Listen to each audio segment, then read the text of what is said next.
And there's Mike. Lovely. At last. Okay. Good morning, everybody, and welcome to Mirador Television, being held in the White Hart Hotel. My guest this morning, in a conversation with Stewart, is Mike Holman, who has become a very good friend of mine over the past few years. And I first met him in the Lewis Arms one evening, and we got talking about photography, and you were talking about I think Clive Arrowsmith, who strangely many years before had married my wife. That's right. And then you said he was really funny. I said it's not much of a joke when he banned him Wesley with 3 children and so on. And then you started talking about your photography and about Glyndebourne and so forth. So first of all, how did you come to be in Lewis and at Glyndebourne? Where were you born and where I was born and raised in Carlisle. And hook or by crook, I ended up in Windsor. We'll skirt over pretty much everything that went from Carlisle to Windsor. Yeah. I was raised in a musical and theatrical family. My father was a singer and set builder. My mum made the costumes. I think my little sister actually played music as well at that time. And I just wanted to get as far away from it as possible. I hated it, to be honest. Absolutely hated it. And so I left home. I went off. And remember, you used to get your films processed in an hour at Boots. I ended up doing that. All right. And then I ended up in Windsor working for the company that actually makes the equipment. And that was about 1990, I think it was. And it was a wonderful time. I was very happy there. I was made redundant. And part of my redundancy package was to come down to Eastbourne and take over a lab that was already running, an existing lab. And so that's how I ended up. So you're very good at all the techniques of photography. Well, I learned to print right. before I learned to be a photographer. Right. So I understand all the science of it. Well, so when did you start becoming a photographer? Learning to be a I'd always been interested. Again, from very early on, I remember saving all my pocket money to buy a Minolta X700 camera. And I think that was like 1982 or 83. And I was so pleased with myself because it was a really smart camera at that time. And I became obsessed with it, but not to where I never thought it'd be a career. So I was working as a printer, and there was a local theatre was being rebuilt. Oh, that's very interesting, And they were bringing their films, what I call the progress pictures of the building going, of this new theatre going. So they were bringing them to me for printing. And then one day they said, well, do you know any photographers? Because they'd been let down or something. And I said, well, I can do it. I can do your whole package, photography and printing. That was about 92, 93, I think. Great. And so that's how it happened. Right. I went from processing 1-hour films in Debenhams, of all places, to being a photographer at Glyndebourne almost overnight. So when did you had a 20-year career at Glyndebourne? How did that come about? Well, because I was there. Literally, the photographer, they had a house photographer, a wonderful man called Guy Grabbert. And he was coming to the end of his career. He'd been doing it since the mid-50s. And there were certain jobs he just didn't want to do anymore. Right. And I was there, and I was young, and I was enthusiastic, so I took on a lot of his work. Sorry, just meant how you got to be there. Just you were at Glyndebourne working there, sort of thing. No, I physically went there. Oh, I see. Right. Yeah. What, to listen to an opera? Oh, no. I mean, I was working in Eastbourne. Yeah. And then I would go out to Glyndebourne and do the photography. Oh, right. That's right. Right. Yeah. So that was when? When would that be, Mike? That was, well, the new theatre was built in, I think it was 92. So 92, 93. My first opera was 94. Right. Yeah. And I did it officially up until 2014. Yeah. So you've been doing it since 1914, no. Since when? 1994 to 2014. I mean, that's a very good track record. It was great. I had a wonderful career. But like all good things, it comes to an end. But you took photographs of the picture and so forth and so on, everything? Absolutely everything. From everything. From very early rehearsals, which I loved doing. My favourite thing was doing the early rehearsals on the rehearsal stages. So you have a huge archive, which was owned by Glyndebourne, right? We can talk about that. Yeah. I did have a huge archive, which I built up. And one thing I did very early on was I learned about intellectual property and copyright and such like. And I always made sure that I retained my rights to my work. Because a lot of theatres at that time were switching over to a thing called a rights grab contract, where you, the commissioner, would take all of the rights. Yeah. And I wouldn't agree to that. So I kept all of my rights to all of my work. So I did build a huge collection. John McCullin did that as well. I remember you telling me that how long that you had the copyright. It was your copyright, For example, I have to, in my book, you'll have to say copyright Stewart Dalby sort of thing. But a lot of that goes under, goes missed, doesn't it?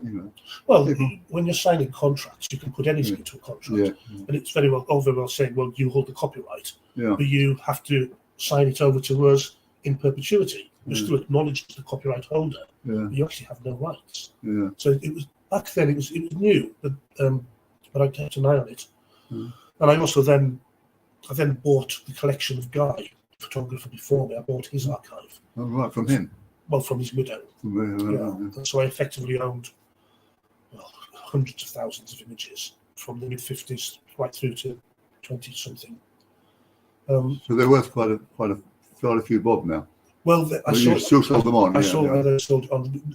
But once the theatre became aware of the situation, we agreed to come to an agreement. It was the right time as well. It was just as digital photography was really starting to take hold, and I'm a film photographer. I was never a fan of digital work, and I thought it was time to try something new. Yeah, what was there something new since 2014? Film photography, primarily Polaroid, which of course was also going out of fashion and soon became obsolete. So that became harder and harder. I still do shoot Polaroid, but vintage film. I'm fanatical about film and chemistry and the touch of the film. And when you see a print coming up in a dish in the red light, it's magic. It's still magic after all these years. Yeah, and you've been taking some wonderful photographs of Berlin Gap and other places and so forth and so on. And I think you did have an exhibition recently, didn't you? I had an exhibition during last year's Art Wave. That's right. Where I showed the pictures I'd done at Charleston a few years ago, but I hadn't really shown them. I'd shown them once in London, and I thought I'd give them another outing here. Right. It was Charleston when it was mothballed. Yeah. At that time, they would close it down during the winter and cover everything up, and it was very ethereal and ghost-like. And they allowed me 2 days. When I was in there, I shot that year. Well, you're still doing photographs now. I mean, around and close around Sussex and so on. Yeah. I mean, I've tried to find a project. Of course, COVID kiboshed most of that because you couldn't go anywhere. I'd just come back from South Africa. I'd been in South Africa for on and off for 9 months, and I was involving a really good project there. And I would love to get back into that and go back there. But I'm not very good at just picking up a camera and going to take pictures. I have to have an idea and then let the idea ferment and then go with it. I'm not the kind of photographer who just wander around the streets taking pictures. No,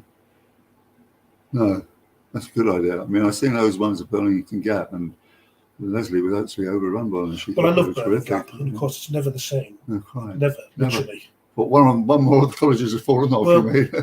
Yeah, and it's just there's something very special. Actually, do you know that photograph across the way of the Sigmas, what's the coastal cars on top of it? Yeah. That must be the most used photograph in the world. Completely. It's on every flipping book written about, isn't it? Well, the irony of that, it's a coincidence, is that Guy Gravett, the photographer who worked at Glyndebourne, actually lived in one of those cottages. Oh, really? Yeah. Oh, really? Oh, surely. That's very, very interesting. Yeah.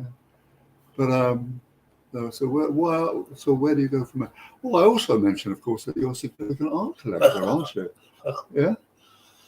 Well, one of the things I love art, and I love mixing with artists. Yeah. And one of the antidotes to do the opera work, which I loved, was to make contact with galleries and artists and go to their studios and photograph them, do lots of portrait work.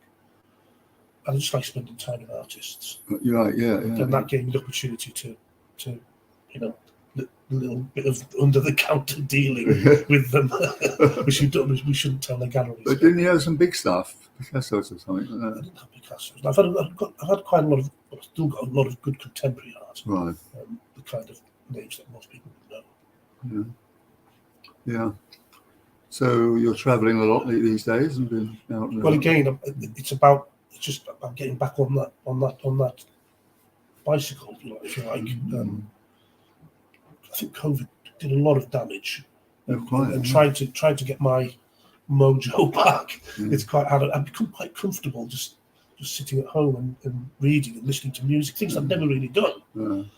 So I've got ideas. I'm very keen to go back to South Africa. In fact, I've just made contact with my contacts out there just this week. So hopefully that will happen. And of course, Venice and Florence are always in the back of my mind. So something will happen soon. Well, whilst we're sitting here, I've been a great traveller, as you know. I've been to 95 countries, 85 of them financed by the Financial Times. Thank you very much. And so I've been everywhere, and I don't like mass travel, that kind of thing. I don't want to go because I went to these places when they were real paradises. Sure. So I'm now thinking to myself, when I went to Bali, I was sent to Bali, and it was really wonderful. If you went out to Kandy Jasa, it was a real paradise, and other places. But now, you go to Vietnam because, I get invited back to Vietnam, but the thing about it, mass tourism is necessary to their economy. Absolutely. So you can't knock it. But I don't like mass tourism, if you see what I mean. But also I'm thinking now, like sitting there thinking, well, we haven't done so much travel, actually. I said, I would love to go back to Prague. I went to Prague in 1966, when it's still anybody. And I don't know, you must have been there. I went to Prague in 1982. Oh, I went in 1966. I wasn't born then. Yeah. Sorry? I wasn't born then. No, right. 1966. All right. No, but it was an extraordinary place to go to. Because I remember me and my girlfriend, who was an art student, arrived at the station, and there was a great mass of people in the workers' clothes, with actual, what looked like sort of beer on them. And they all looked very, very nervous and very sadly faced. And you just realised what it was like to live in Prague. But Prague then became a sort of something like Paris, didn't it? With all these, all the Vladi, what was his name? Vladi Kadinsky. He had paintings there. And I think there was Igor Sheila, wasn't it? Was he in Vienna, that kind of thing? Yeah. So I'm planning to go back to. Another place I want to go back to is Amsterdam, because I went there once by mistake. I sent to Milan for the FT, and I went to Amsterdam instead. And I met the most amazing friends. Kerry Kaiser, and all kinds of those things. And I really entered my ambition to actually mix with artists and met me in. And there was a music club, and there was Ben Webster. And then was a guy called Ramses Shafi, who was a pianist, and he was gay as a £9 note. And when he came on to me, I went, oh my goodness, rushed off for a minute's tram and came back home again. But I spent almost a year in Amsterdam. And I didn't go so forth and you got Edward Van Gogh, it was just terrific. There's something about mixing with, if you're creative, visual or music, there's something about mixing with like-minded people, and I think it is fairly unique to the creative arts. I can't imagine I can't imagine groups of lawyers sitting around and having the kind of fun and discussions that we have. Maybe they do, but I don't know. No offense to lawyers. No, they can't. So so I'm probably doing something else this year. I'm really still writing my book at the moment. God, it's really going very well. It's really so exciting to do it. I'm up to sort of just the part about the FT. So it might work because there's a lot of interesting stuff about the FT. I keep thinking I should do a book, but I think my work is too broad. If it was a career book, it would just be too what is disparate? No, I don't know. There'd be no theme holding the whole thing together. It'd be a career document, but visually there wouldn't be a lot holding it together. So I don't know. It's different with words. Mike, let me ask you a contentious question. You seem to me, I don't want to insult anybody, you seem to be hot and cold about Lewis. Sometimes you feel it's rather a nice place, and sometimes it's not so nice. I'll be allowed to ask you what you like about it and what you don't like about it, and why you stay.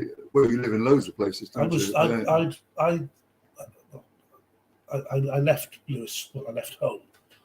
I was living in Ripe, and I left there, and I found myself in Dorset, and a lovely little village called Shappick, near Wimborne, and I loved it. And I was there for on and off for about a year, and I had to make some decisions about my life and my career, and I literally tossed a coin.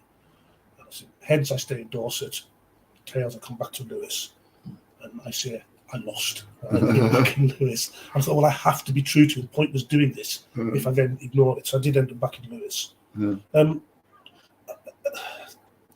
what it is about Lewis. I don't know. It's a weird place. I had that same feeling. You should mention this. You see, there is extraordinary things about it, but there's one element I can't consume. I can't take on, and that's what I call Lewis nationalism. Like, for example, round about Bonfire, I walked into the back bar of the Brewers, and there was a guy dressed as a cavalier, and he turned around and he said, "Oh, how long have you been here?" I said, "Oh, I'm peripatetic, so not all the time, but let's say 46 years." And he said, "It's not enough. I was born here." So I nearly said, and I didn't say, I said, "Does that mean that you can actually go out and burn a couple of Protestants?" But the point is, what I'm trying to say is that people who were born here, people who are in Bonfire, seem to feel they have rights of expectation and entitlement, because I did this. I definitely think there's an entitlement. Yeah, there's definitely this sense of entitlement. Yes. Our kids can't get on the mortgage over therefore, we're going to do that kind of stuff. Yeah. Yeah, but it is weird. It is weird about that. It's weird. The fact that it's such a small town and it harbours that. Yeah. You could understand if it was a bigger town, if it was a big city where people behaving like that. But to do it in such a small, it's parochial. Is that the right word? Yeah. I don't know. It's just a bit. It's a bit odd. But I kind of like that as well because I like eccentricity. Yeah. But I like its creative energy. Absolutely. And I like I like obviously the quality of life. I mean, we live opposite a park, which is where we were for my, and we also, got the back. There's quality of life here, and there is this creative energy. And I'm going to play bridge this afternoon, for example. I think you feel the same way, don't you, Keith? About there is this notion if you didn't come from around here. Oh, I get that all the time. As soon as somebody hears my accent, where are you from? How long have you been here? Why are you here? It's crazy. I'm in my mid-50s and I still get it. So. Well, you see, I've got that little house in New Road. I bought that with my financial with my Vietnam war chest. I saved them and I bought it for 11 grand. God bless the communists. No. Yeah, you got it. Anyway, that house has been a golden stream running through my life. I've lived there. It was always my second home, I've lived there, my children have lived there, and it was always somewhere I can have my head and so forth. And then, of course, you get into all this DFL nonsense. Yeah, I'm not comfortable with that. Well, Peter Messer keeps going on about this. He said, "Oh, you are a DFL. You've always done this. Therefore, you've got this place in London. You do not do that." I said, "Well, if you don't like me being a DFL, what about try Phil? What about Phil?" He said, "What do you mean?" "Failed in London, try Hastings." But you see, he's one of these Lewis. What's this? Yes, I do have nice conversations with Peter. He's an interesting guy. Oh, of course he is. He's very talented. But that is Lewis, And again, you scratch the surface. I've always been interested in scratch the surface or 6 degrees of separation or sliding door thing. Little accidents whereby you meet somebody who all of a sudden opens something up for you. Yeah. And Lewis is a very much scratch the surface kind of place. And like I met you, meeting people like John May and lots of people. Same for me, yeah. I mean, the people I met at the bridge now, bloody pain in the arse. It's very boring, actually. And then I joined the Liberals, and I know all them as well, and so forth. And You joined the Liberals? Liberals, yeah. Really? Well, I am a liberal person. Oh. Liberal with the drink, liberal liberal in every respect. All right, liberal in buying children houses and buying people this, that, and the other. Unlike you, but I'm a philanthropist, but I'm really Well, I don't have any family, so I spend it on myself. yeah. I pointless being a hypocrite about it. I don't have any children, so can't take it with me. They're quiet. Yeah. But that's very funny. I mean, I've given my 2 children houses because I was able to do so, because we had a big house in London and then one in Scotland. But again, that's another part of the Lewis resentment scale. Yeah. If you happen to have more than one property, Yeah. you're destroying the town.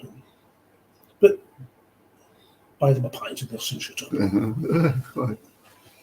Yeah, I think people are a bit up their bum in Lewis, from I know what I mean. I mean, even I've noticed it's changed. I mean, I've only been in Lewis itself for, I think, 6-7 years. And even in that time, I've seen a change. Well, I first went to Lewis in 1966.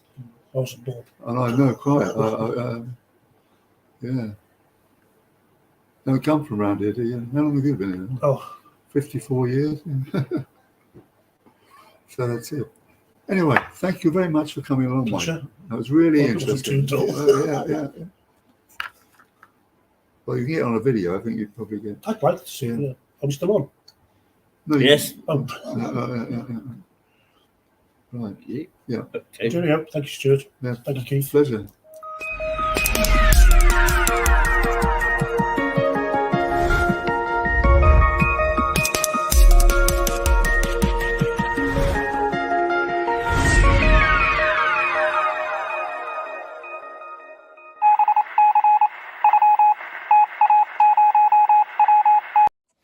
Well done, the energy companies. They're full of bright ideas.